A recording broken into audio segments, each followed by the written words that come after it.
Hello and welcome to our new video. তো আজকে আমরা কথা বলবো WBH টেস্ট পেপারে page number G40 practice set 13 অর্থাৎ 23 নম্বর মেমারি VM ইনস্টিটিউশন ইউনিট 1 পূর্ব বর্ধমান এর MCQ সম্পর্কে। প্রথম ছিল যুক্তির অবয়ব কোনটি হবে, চিন্তা, অনুমান, পদ নাকি বচন। রাইট আনসার বচন। এরপর যে যুক্তি বস্তুগতভাবে সত্য হতে পারে তা হলো মাধ্যম, উপমা, আরোহ, অবরোহ। তো রাইট আনসার হবে আরোহ। যদিও উপমা যুক্তি এরই অন্তর্গত, তাই উপমাও কিন্তু সঠিক উত্তর হতেই পারে। এরপর আরোহ যুক্তির সিদ্ধান্ত সবসময় কি হয়? আরোহের সিদ্ধান্ত সবসময় সম্ভাব্য হয়। এরপর একটি একক বচনে কটি শ্রেণী হয়? একটি একক বচনে দুটি শ্রেণী হয়, এস আর এস বার। এরপর উদ্দেশ্য পদ অব্যাপ্য হয় কোন বচনে? উদ্দেশ্য পদ অব্যাপ্য হয় হচ্ছে বিশেষ বচনে, আই বচন আর ও বচন। এ বচনের অতি বিষম বচন কোনটি? এ বচনের অতি বিষম মানে বিরুদ্ধ বিরোধী বচন। তো রাইট আনসার হবে অপশান ই। এরপর অসম বিরোধিতার ক্ষেত্রে সামান্য বচন সত্য হলে বিশেষ বচনের সত্যমূল্য কী হবে? সামান্য বচন সত্য হলে বিশেষ বচনও কিন্তু সত্যই হবে। উল্টোটা হলে হতো না, সামান্য বচন মিথ্যা হলে বিশেষ বচন তখন মিথ্যা হতো না, অনিশ্চিত হতো। আচ্ছা, নিরপেক্ষ ন্যায়ের মোট মূর্তির সংখ্যা কত? নিরপেক্ষ ন্যায়ের মোট মূর্তি হচ্ছে 256।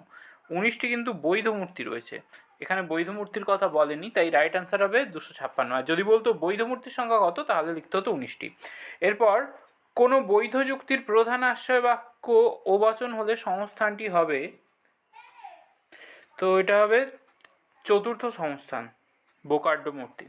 এরপর প্রাকল্পিক বচনের যে অংশ শর্তের উল্লেখ থাকে তা হলো প্রথম অংশ মানে পূর্বগ, অপশান বি।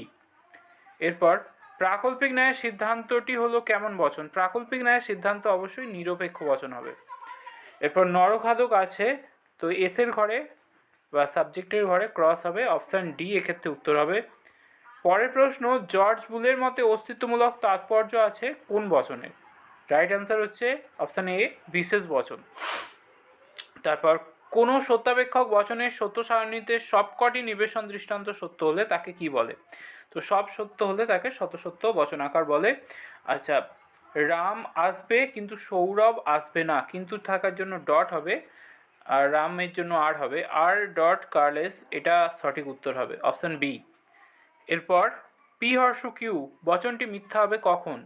তো হর্ষের ক্ষেত্রে সত্য মিথ্যা, অর্থাৎ পি সত্য কিউ মিথ্যা হলেই বচনটি মিথ্যা হবে, অপশান সি এক্ষেত্রে উত্তর হবে। এরপর আরোহ অনুমানের বস্তুগত ভিত্তি কোনটি? আরোহের বস্তুগত ভিত্তি হচ্ছে অপশান ডি, পর্যবেক্ষণ আর পরীক্ষণ। কারণের অপরিহার্য অংশকে কি বলে? উত্তর হবে শর্ত। উপমা যুক্তির ভিত্তি হলো কি? উপমা যুক্তির ভিত্তি হচ্ছে সাদৃশ্য।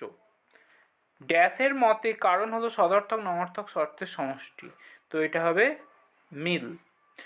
আরোহ অনুমানের সিদ্ধান্ত সর্বদা কি হয়? বৈধ, অবৈধ, সত্য নাকি সম্ভাব্য? তো আরোহের সিদ্ধান্ত সবসময় সম্ভাব্য হয়।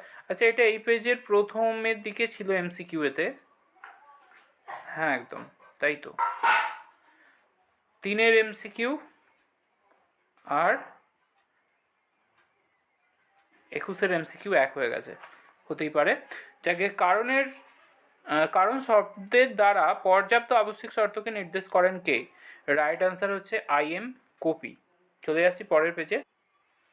চলে এলাম পরের পেজে। বলছে হৃদস্পন্দন বন্ধ হওয়া মৃত্যুর কেমন শর্ত? তো এটা পর্যাপ্ত আবশ্যিক শর্ত। হৃদস্পন্দন বন্ধ হয়ে গেলেই মৃত্যু হবে, আর না হলে মৃত্যু হবে না, সে যাই হোক না কেন। এরপর মিলের যে আরোহমূলক পদ্ধতিতে মাত্র 2টি দৃষ্টান্ত যাচাই করা হয় তা হলো ব্যতিরেকি পদ্ধতি। তো এই ছিল আজকের ভিডিও কেমন লাগলো তা কমেন্টে জানিও। চ্যানেলে নতুন হলে সাবস্ক্রাইব করো। ধন্যবাদ। দেখা হচ্ছে পরের ভিডিওতে এই পেজেরই SAQ সম্পর্কে আলোচনা নিয়ে।